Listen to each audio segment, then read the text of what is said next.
Hello, welcome back to Kadic Reviews and the second one of this week.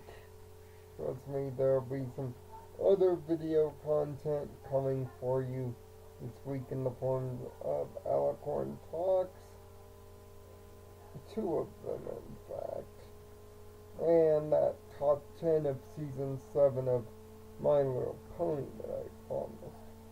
A lot of content, because I'm playing a lot of catch up. But now it's time to talk about the latest Power Rangers season. Well, I can't really call it half a season. It's more technically the first half. As I explained in my Power Rangers Supercharged review for last season, Nickelodeon likes splitting the seasons up into two parts, regular and super.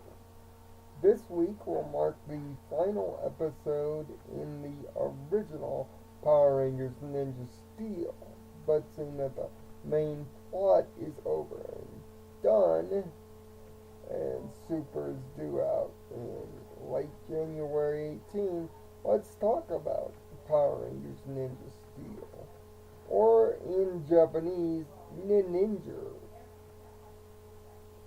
Well, in our version, a intergalactic game show known as Galaxy Warriors looks for the brightest and the strongest, led by the evil Saban. He's on the search for the Ninja Power Stars and the Ninja Nexus Prism. He came in contact with the Prism years ago, but he's been chasing the stars ever since. Why? Because the stars have incredible powers. But when you're running into a ninja clan, the Nexus Prism chooses him and the family to be the protectors of the power, the form of technology and metal known appropriately as Ninja Steel. 10 years later, after the prism is broken up into the Ninja Power Stars, the Nexus Prism reappears, looking for its new bearers, as Galvanax has found his way to Earth, bringing his reality show with him in hopes of getting the stars. That's where our new Rangers come in, led by Brody. Brody, formerly a slave on Galvanax's own ship, along with his protector/helper Redbot and his friend Nick, who happens to be an alien, end up on Earth with the prism. There, they meet all the other Rangers, an expiring magician named Preston first, a young inventor named Sarah second, and they obviously become the first two, with Yellow and White joining later. The cool thing about the White Ranger is she comes with a canine companion named Cody.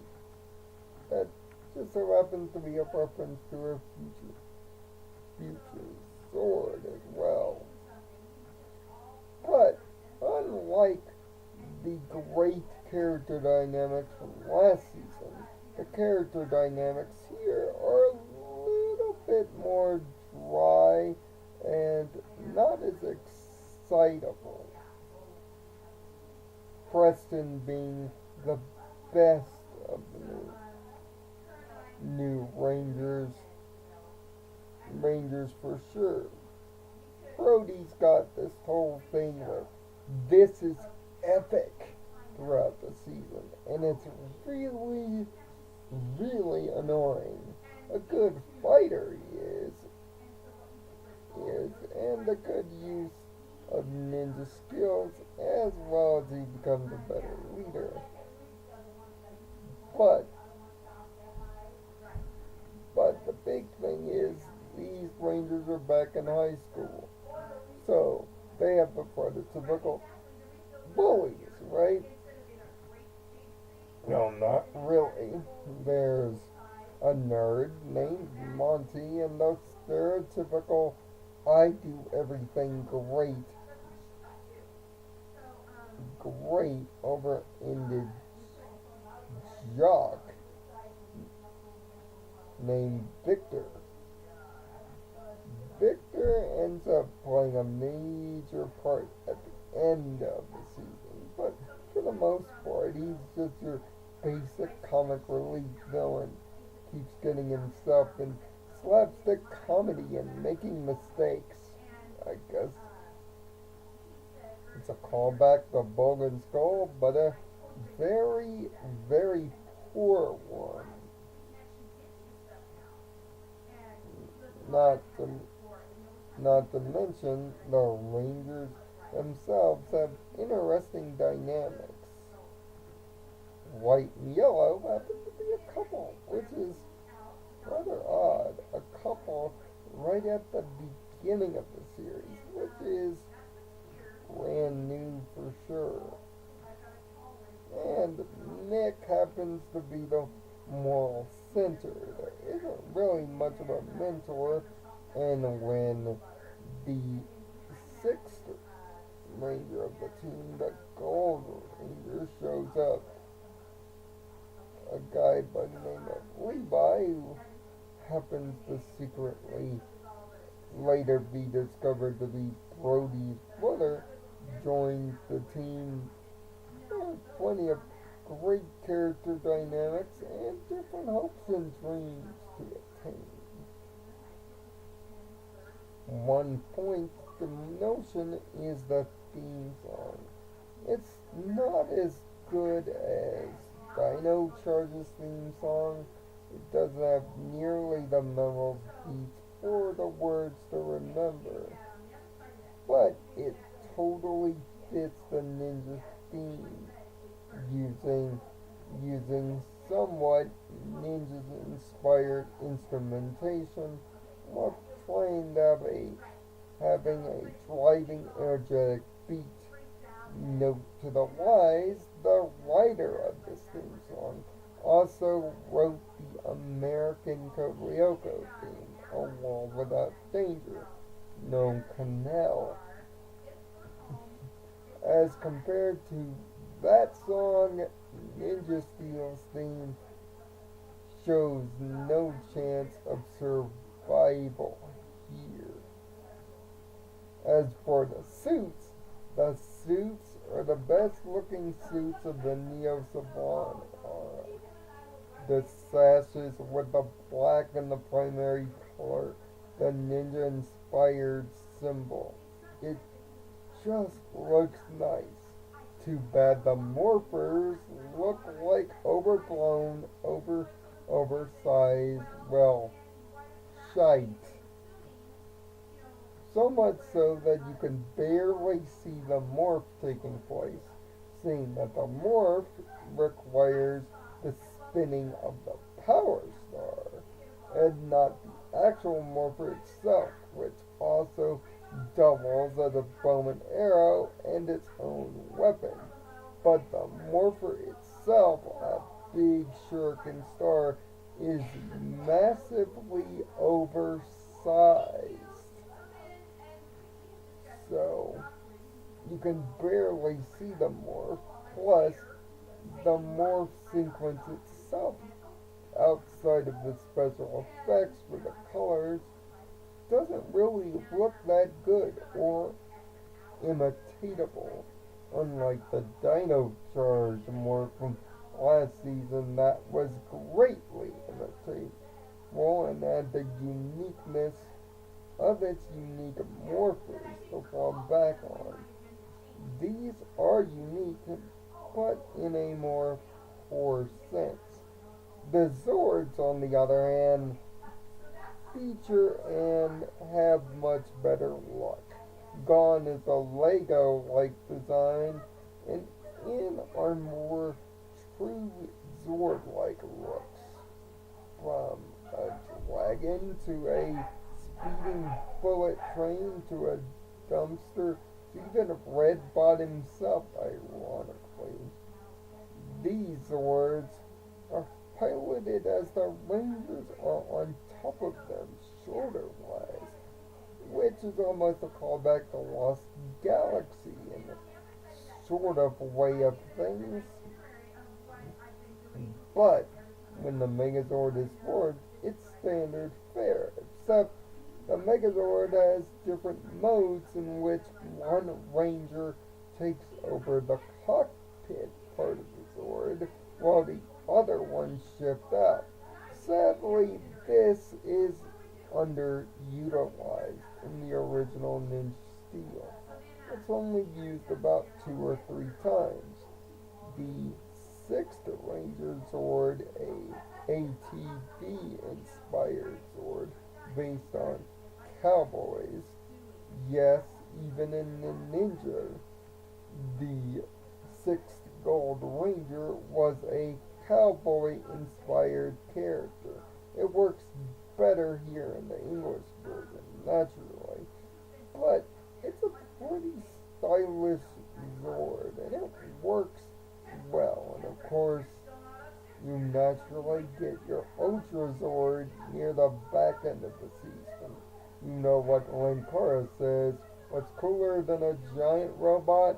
And even more giant robots. Plus, Ninja Steel also gets a late Battleizer. The Battleizer, however, known as the Lion Armor, looks incredible. It's kind of one of the best Battleizer ideas in a long time, and actually involves a recurring character that will return in Super Ninja Steel as Ranger Green. Now, this is a big change from the Japanese Sentai, seeing that the Green Ninja Steel Ranger was introduced in the post-series OVA. So hopefully they treat it well, and her early introduction and her redemption plays to this well. So the character known as Vieira has a nice start heading into next season. Speaking of next season, the main villains have already been teased and somewhat spoiled, and possibly the return of a Power Rangers tradition, the team-up episodes. In fact, you may be getting 2 of them. Ninja Steel's plot moves at a brisk pace, but there's a lot of filler here. There are a lot of good ideas, but the fights themselves are over somewhat way too quickly in some episodes, and some of the more important parts are glossed over. Ranger chemistry is nice, but the acting could use a little bit of improving. It may not be the same class as Dino Charge and Dino Supercharge, but hopefully Super Ninja Steel will recover it. That's why Ninja Steel as just Ninja Steel right now will only get a 6 out of 10.